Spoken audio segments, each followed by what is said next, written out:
It's a beautiful day here in Tonga today, so I guess it's time to go ashore and see what this island can offer.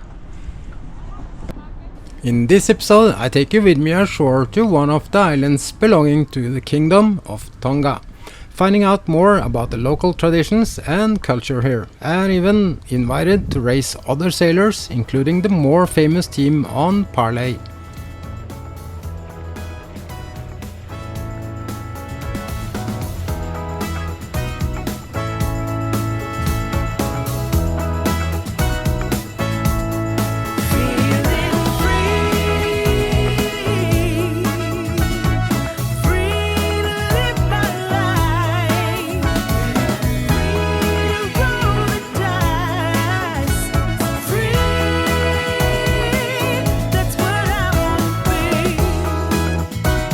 Join me as I'm sailing around the world on Be Free, a Bavaria 55 cruiser.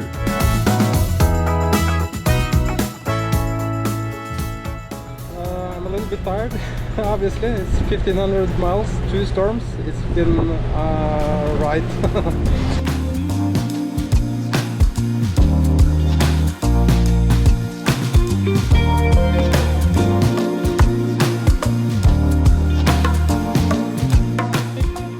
Thomas, you're very welcome to the anchorage. Thank you so much, guys. You cut that one a bit fine, perfectly good. What's the daisy? Anyway, just glad that you arrived safely and secure, and man, you must be tired. Yeah. So what are you looking forward to more, a sleep or a beer? So moving Be Free to the dock to check in. It's a little bit tricky because it's not much space. It's a boat wreck in one end and a sandbar in the other one. So, but luckily I have Carl, and I asked for permission to take a crew member on board during this docking. And here it is. Still, it's gonna be a little bit exciting, so let's see how this goes. And Kara is waiting on the dock to catch the lines as well, so I'm super lucky to have good friends helping out a tired solo sailor here. Checking in to Tonga takes time and costs money. It's definitely not the most efficient system. First health department, then it's biosecurity, after this customs, and finally immigration, where you get your cruising permit right away. So, of course, I found a floating bar, and it's named the Hideaway. And I'm not alone. Here is Carl and Karen. Today's dinner is on me to thank them for making it possible, arriving after sunset. So, at the moment they don't have a liquor license. They hope to get it tomorrow. And it's bring your own beers tonight. But I do have fish and chips, and we're gonna check it out. You don't mind being on YouTube, do you? Not at all, not at all. So you Canadian? Yes, I am. From Ontario, Canada. This is a great example why sailors only say see you later. I did not expect to see my friends in a while, as they were heading towards New Caledonia. But they lost their fourth day and had to make a pit stop here. I guess it's time to go ashore and see what this island can offer.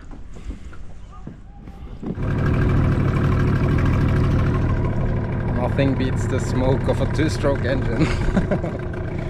I just love my Yamaha, as it's so reliable, and in my opinion a two-stroke is what you want in remote places. It's actually quite funny. It's 3 Norwegian boats here and 2 Swedish and 2 Danish, so it's quite a lot of Scandinavian boats. This lagoon is so deep, so anchoring is a challenge. Instead, they have plentiful of mooring balls. That's among the cheapest I ever stayed on. That's a cool one. I bet it sails fast upwind.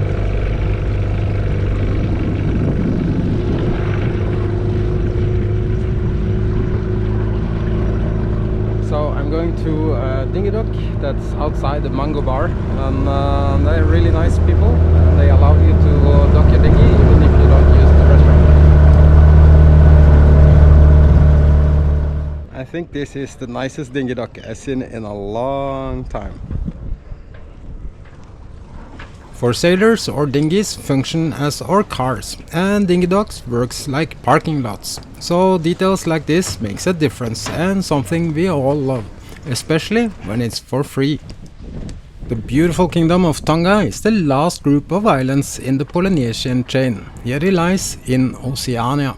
And Tonga is not only this island, in fact it has 171 other islands, of which 45 are inhabited.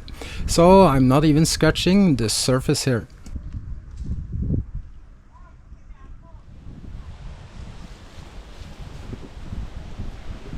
Off-road express, yeah, I guess you got that right. I don't think you can get it more off-road than this. I really enjoy hiking around in new places and often trying to get a bit away from tourists to see what's under the surface. And often I see funny or interesting things like this boat-shaped house.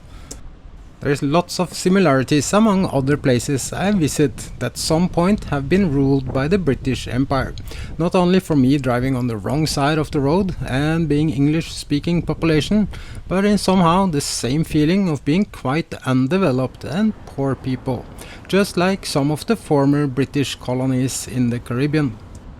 I'm also trying to find out why so many buildings looks abandoned and almost falling apart. Just like this amazing property that most likely was a pretty nice resort at some point.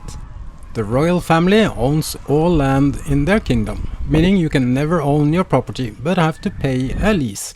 So in reality, overtaking a beautiful property that needs huge investments even before building something new is basically only doing the king a big favor for free. But this is my opinion only. This is one of the really nice things about being sailing. You meet so many nice and friendly people, and now I'm on my way to have sundowners with some other boats at another Norwegian boat. So it's going to be nice. I meet old friends that I met in Panama and also during the atolls and even in Marquesas. So that's one Norwegian boat, and the other Norwegian boat is down there. And there is Collin.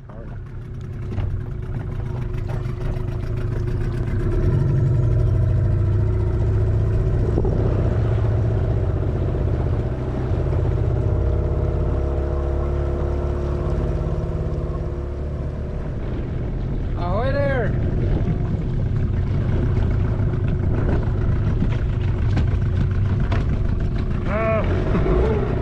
Filming and How's it going? good. And this is No Stress from Bergen. Oh, hi there.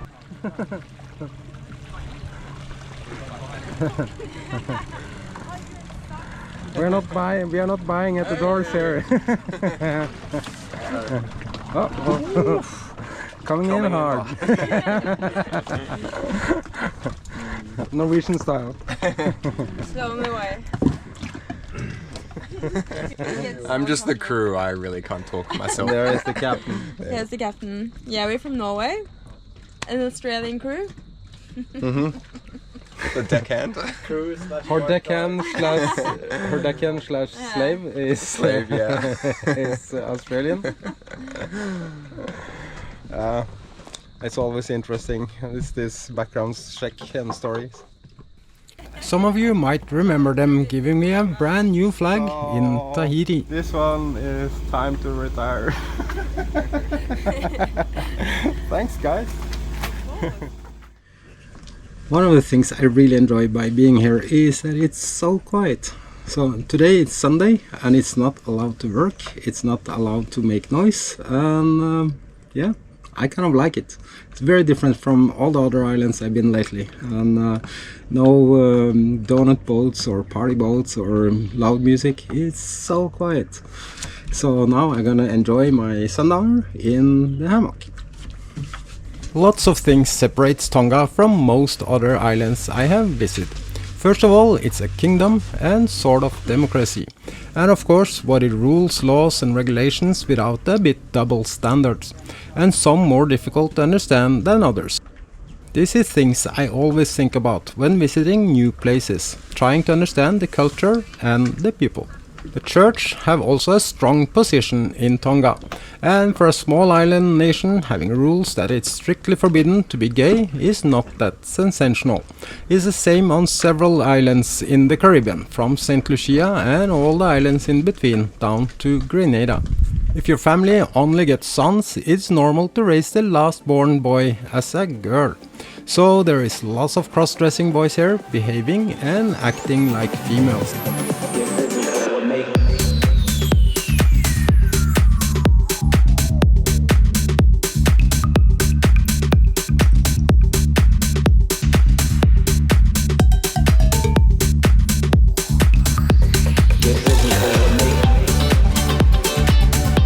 I love that they dare to be free in their own way, yet at the same time it must be difficult, and even a bit ironic or double standard if you understand what I mean.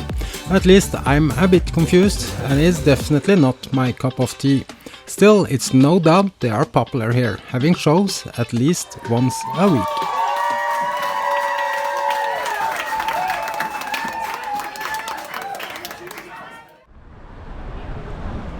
The tension between the Chinese and the Tongan people is to be felt and experienced even as a tourist.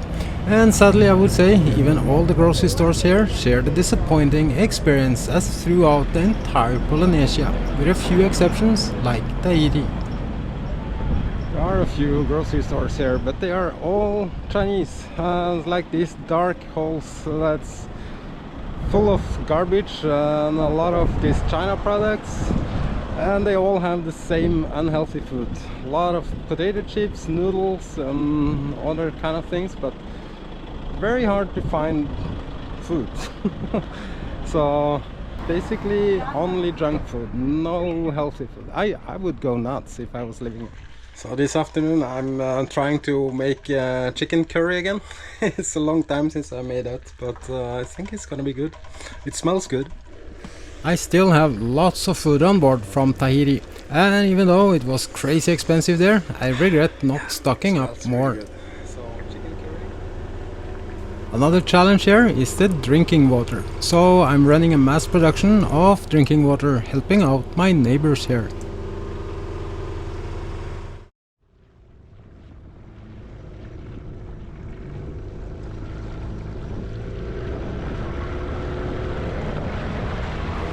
Today it's race day, and I could even be racing against this famous boat with Be Free. But as an old regatta sailor, I don't do race with my boat. Basically because it's too dangerous with amateur regattas and too expensive to have things destroyed in remote places. Instead, I can share some shots with you that I took from my dinghy.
Cheers.